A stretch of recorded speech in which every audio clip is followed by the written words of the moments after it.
Mr. Fornaciari, congratulations on your album Black Cat. Thank you. Your album Black Cat is a return to one of the more famous albums in Italian pop history, Oro Incenso e Birra. Why did you want to go back to this blues and rock sound? Because I'm still in love of this sound. And also because when I wrote Oro Incenso e Birra and Blues, the album before, I was more free in a way to write what I got nothing to lose, so I was more free and wild, without thinking too much what's going on on radio or in music around the world. So I was in a way more innocent, and after all this year, I think that at my age, after all this time, it's good for me to be free and do and keep going and playing, doing records without thinking too much, without being influenced by la moda. In those days there are a lot of format. Everything is more, come si dice, homologate, and the risk is that the music is something. It became something else. For example, you don't hear a lot of. I mean, I'm talking about Italy, for example. You don't hear in radio a lot of guitar solos or songs that they are more than 3 minutes and a half. And on TV the same thing. There is a cliche that I don't want to follow. So. You wanted to escape the cliche. Yeah, taking my risk and with a little bit of courage, of course, because I think every artist when they make an album and it takes more than 1 year to release an album, they love to be successful on the album. And if you do an album that is not on cliche in those days, the risk is that maybe it doesn't work. But I don't think. I mean, this is important, but it's not what I really want. On Oro Incenso e Birra, you worked together with Corrado Rustici. Yes. Now you chose for Brendan O'Brien, for Tbone Burnett, Don Was. Why 3 producers? We say in Italy, no, there is a way to say 1 door to enter and 2 to escape. But no, it's because with Don Was and, I'm joking, with Don Was and Brendan O'Brien, I've already do a couple of albums before, and I was very happy to work with them. But for this album, I really want someone more dirty and more wild in the sound. And Tbone Burnett is the one that I like very much. He is dirty enough. He's dirty enough, and his approach is completely different from the other. For example, he chose the best musician in Nashville, then he put in the studio all together, and 1 or 2 or 3 tracks maximum, and then without overdubs, too many overdubs, and then he treat all the sounds by himself, with a lot of system, old compressor, He's a kind of magician with the sound. And a very different way of working compared to Brendan O'Brien or Don Was. Yeah. Yes, exactly. Most songs are sung in Italian. It has an English title, Black Cat, but it doesn't mean the black cat on the shoulder that means danger. I didn't thought about that, no. Yeah. And I know that the black cat,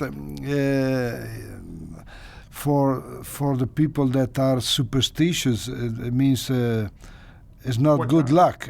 No, but watch out, exactly.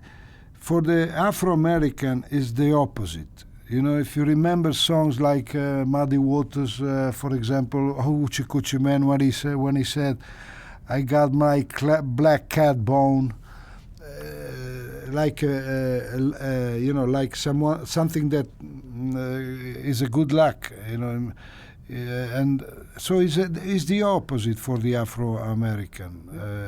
And I choose this title because Black Cat is for the sound, but also because I think personally that this is the most black album that I did in terms of music sound. Yeah, yeah. So the black market can also enjoy it and maybe meet Zucchero Fornaciari. I don't know. Who knows? I remember I was touring in America in 2014, and we did 38 shows, a lot in the south of the States, with the sleeping bus all together, you know, like in the old days.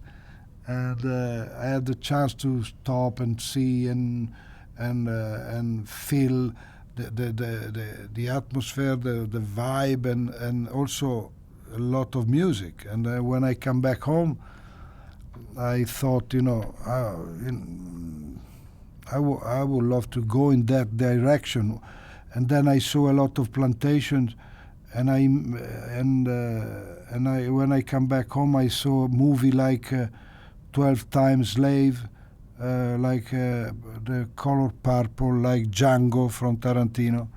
And I start to think about the slaves, the prison song, the chain that became a sound, the wild guitar with the neck of the bottle, the slide, very primitive, no? And the sound of the gasoline tank, boom, boom, the claps. And I start to have the sound of this album.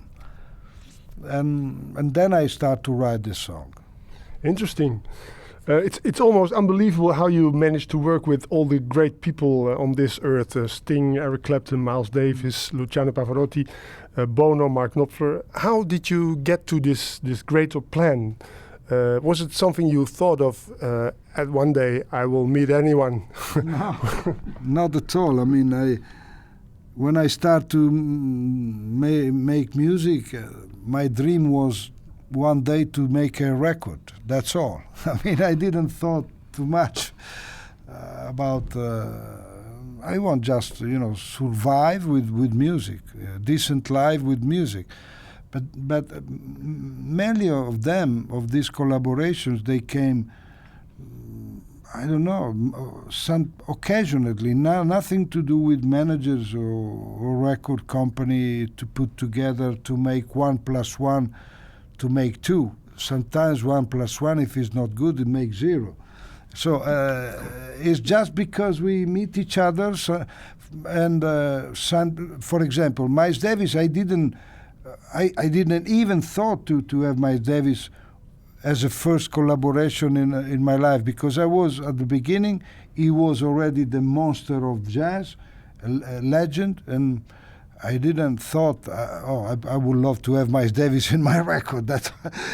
But he was in Italy, he was at the restaurant, touring in Italy with the promoter, with his promoter, the Italian promoter.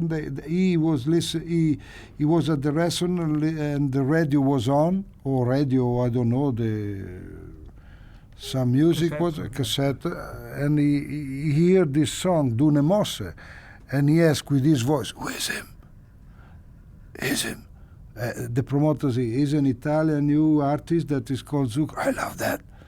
And they start to talk and say, "I would love to play on this track." I was at the Maldives Island, tried to save my marriage with my ex-wife.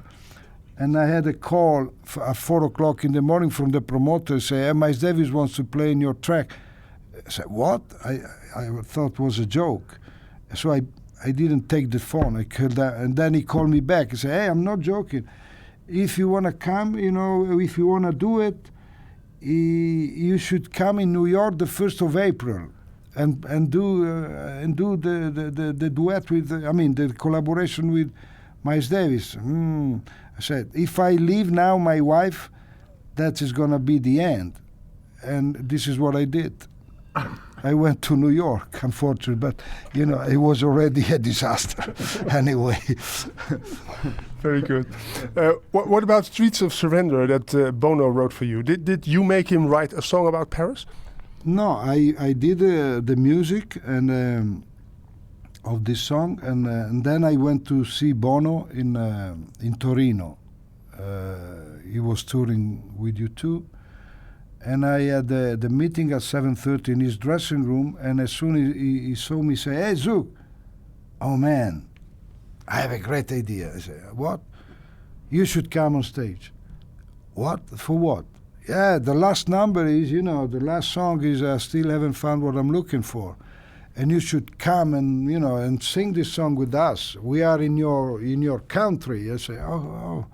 But yeah, I know the song, but I don't know the accord. I don't know the lyrics. It's in English. How can I do that? We don't have time to rehearse. Oh, this is not a problem. He said, "This you can have a guitar and you can have the lyrics,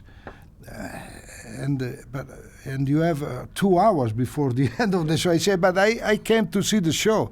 "Oh, but it's not so important. If you really, I would love you to come." So this is what I did. I spent 2 hours in the dressing room learning the song, and then they picked me up and go on stage. And we did this. And then after we have a dinner, and he said, "Oh, Zucchero, I'm so, thank you for doing this. I know I don't want to put you in embarrassing, but what can I do for you?" Boom. "You can do these lyrics." And then I give. You had to do something then. And then I give the music. And then I went to Los Angeles starting the recording session. And he keep going with the tour. And I didn't hear for 1 month. So I thought that he didn't like the song or he didn't have any idea. And then he called me up after a few days after the attack in Paris. And he said, "Oh, Zucchero, I'm so shocked. I'm so bad because I'm here in Paris. We postponed the shows because the vibe is so terrible. And I think I have the key to how to, I want to write about this. What do you think?" I said, "Bono, I feel the same, even if I'm in Los Angeles." And he wrote this song that is mentioned Paris, but is more universal, and it's called Streets of Surrender. Yeah, it's a great image because a man has two cities, one that he can touch, the other one is in his mind or whatever. Yeah, that's a beautiful thing to write. Yeah. Also, he's mentioning there is an old story that nobody seems to know. It was a youth and love and dangerous. He was born in a manger. He's talking about Jesus, that he was full of love. He was young, full of youth, but he was dangerous at that time. But he said, "This is an old story that nobody seems to know anymore." I didn't know that secret, but this line is very good. Yeah, that's very good. You are 61 now, so we don't have to make a secret out of that. Not yet. You're 60 now. Have you managed to curse the devil in yourself a bit? How can you live without a little bit of devil? Then if you're too good, it's boring. No, I'm joking. I grew up in a communist family in the north of Italy. But in front of my house, there was a church where I went to learn every morning the organ before to go to school. But in the afternoon, I was going to the Cooperativa del Partito Comunista to play with the other kids. So I grew up, listen one idea and the other one. And I still don't know who's the one that I want to choose. So I stay in the middle just in case. So it's you on the organ on number 2, the song number 2.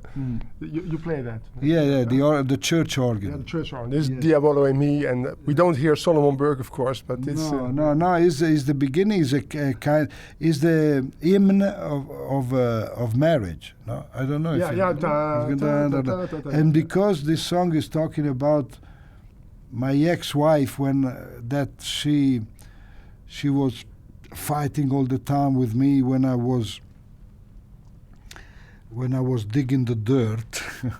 When I was trying to be a musician, and nobody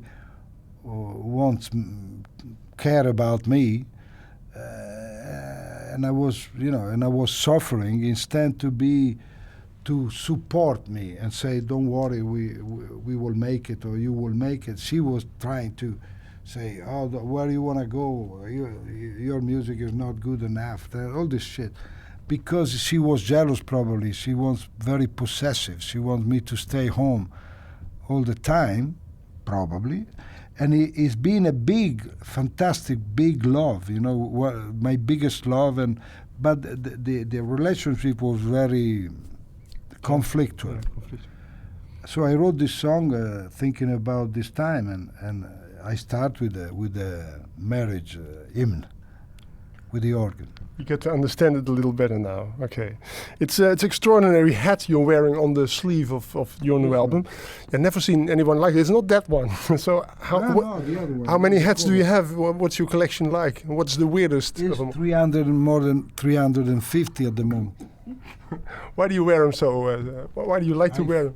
I don't know. I found this in the markets around where I go. If I have time, I go to the markets, or there is a store in Los Angeles with running by Mexicans. They used to do hats for Hollywood movie, cowboy movie. And this, for example, is very old. They didn't want to give it to me, but I was able buying other 3 or 4 to have this on. And this is from a movie, Gangster of New York, for example. It's very destroyed, but I don't know. My grandfather was a man with this kind of hat, the beard, and he was used to with the glasses and dark, and dressed in dark. Yeah. And I always saw him as a very charismatic person, and very tough, and wise, but in the same time very come si dice, charismatic. Yeah, charismatic. Yeah, say it in Italian, no problem. Sì, molto autoritario, autorevole. Autoritaire, yeah. So when I start to make album, I say, if I have to find a look, I would love to dress like my grandfather. That's why I keep. And then now I can't stop without. I can't do anything without my hat. Thank you very much. Great. Yeah. Thanks.